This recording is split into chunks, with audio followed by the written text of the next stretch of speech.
جی شروع اس بات سے کرنا چاہ رہا تھا.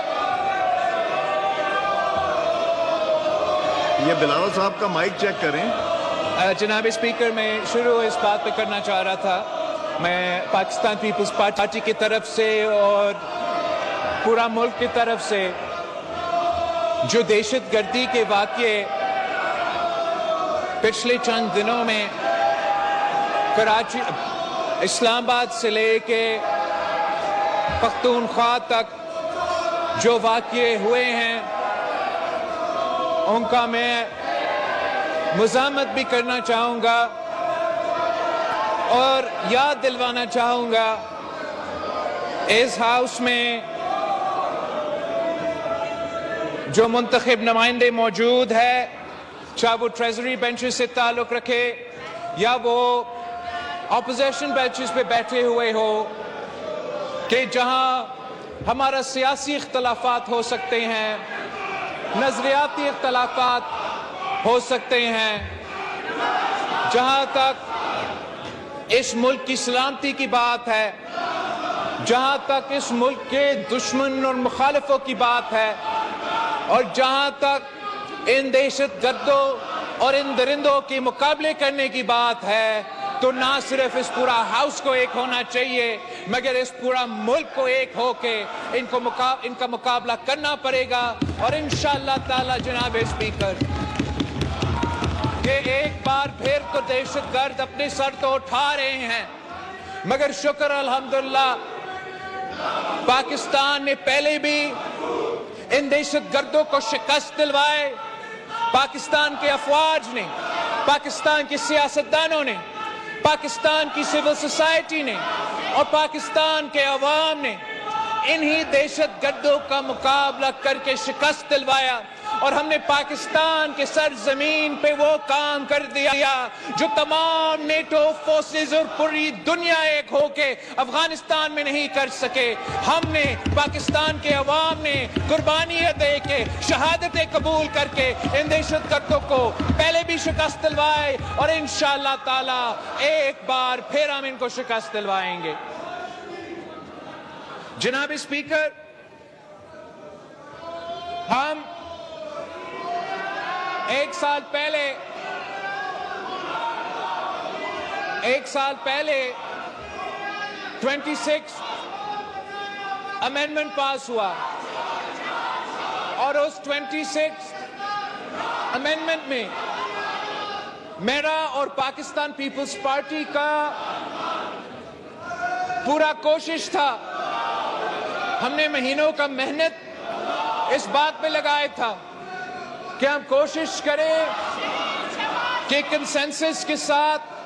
آئین سازی ہو, جیسے ماضی میں چاہے وہ 18ویں ترمیم ہو, چاہے وہ 1973 کی کانسٹیٹیوشن ہو, وہ کنسنسس کے پاس ہوا. اور ہم نے دن رات محنت کر کے جو 26th امینڈمنٹ پاس ہوا, جس کے نتیجے میں کانسٹیٹیوشنل بینچز بنے, وہ کانسٹیٹیوشنل امینڈمنٹ جتنا سیاسی کنسنسس ممکن تھا اس سیاسی کنسنسس کے ساتھ پاس کروایا گیا. ہم نے مولانا فضل الرحمان صاحب سے انگیج کر دیا تھا اور مولانا فضل الرحمان صاحب نے پی ٹی آئی کے ساتھ, ایس آئی سی کے ممبرز کے ساتھ, باقی ہمارے اپوزیشن بینچز پہ بیٹھے ہوئے جو دوست, ان کے ساتھ انگیج کر کے ایک کنسنسس بنایا. اور میں آن دا ریکارڈ اس بات کو دہرانا چاہوں گا کہ جب کانسٹیٹیوشنل بینچز بنے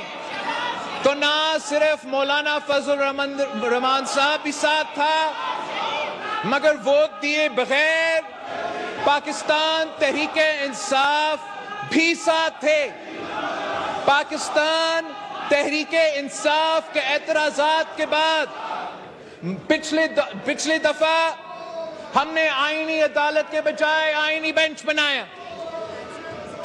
تحریک انصاف کے اعتراضات کے بعد پچھلے دفعہ ہم نے موجودہ جو اس وقت کا چیف جسٹس بیٹھا تھا اس کو نیا کانسٹیٹیوشنل کورٹ کا سربراہ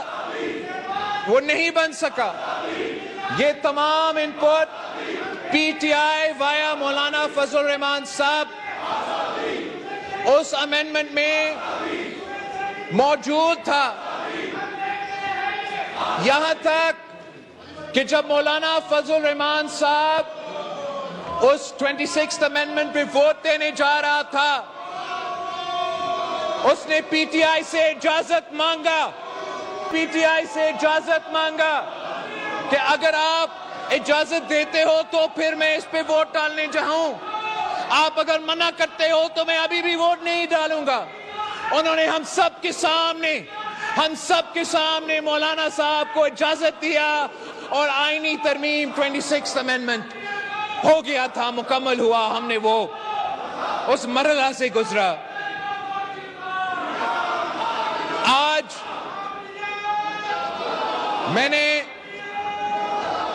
ہم جس آئینی ترمیم پہ بات کر رہے ہیں وہ 27th امینڈمنٹ ہے. اس میں ہم نے جو تبدیلیاں 26th امینڈمنٹ میں لے کر آئے تھے وہ جو چارٹر آف ڈیموکریسی کے نامکمل وعدے تھے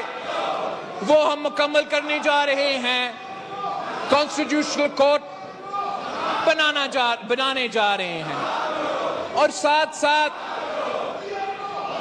جو آرٹیکل 243 میں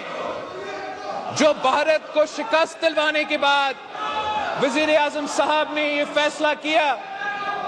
کہ وہ ہمارا آرمی چیف آف سٹاف کو فیلڈ مارشل بنائیں گے.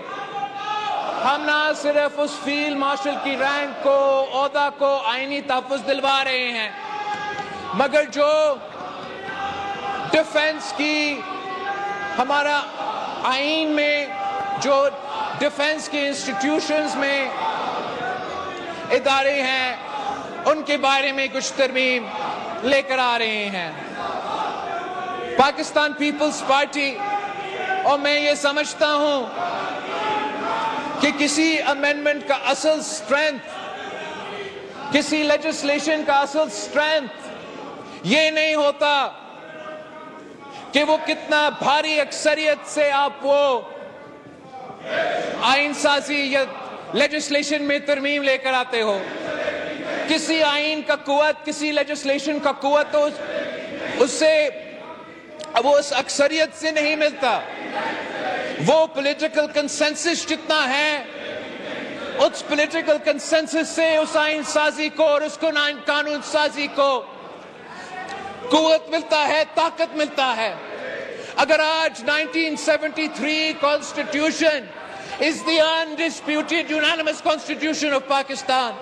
تو وہ صرف اس لیے جناب اسپیکر کہ اس ہاؤس میں قائد عوام شہید ذوالفقار علی بھٹو کے وقت تمام سیاسی جماعتوں نے ایک ہو کے وہ آئینی ترمیم پاس کروایا اور اس کنسنسس کی وجہ سے وہ کوئی آمر بھی آئے, وہ کوئی سیاستدان بھی آئے, وہ چاہے بھی سے تو وہ 1973 کانسٹیٹیوشن کی وہ کنسنسس نہیں توڑ سکے. جب مسلم لیگ نواز نے, جب پاکستان پیپلز پارٹی نے ایک اور آمریت کا مقابلہ کر کے ایک آمر کو شکست دلوا کے حکومت سنبھالا تو ہم نے 18ویں ترمیم پاس کروایا. وہ 18ویں ترمیم نے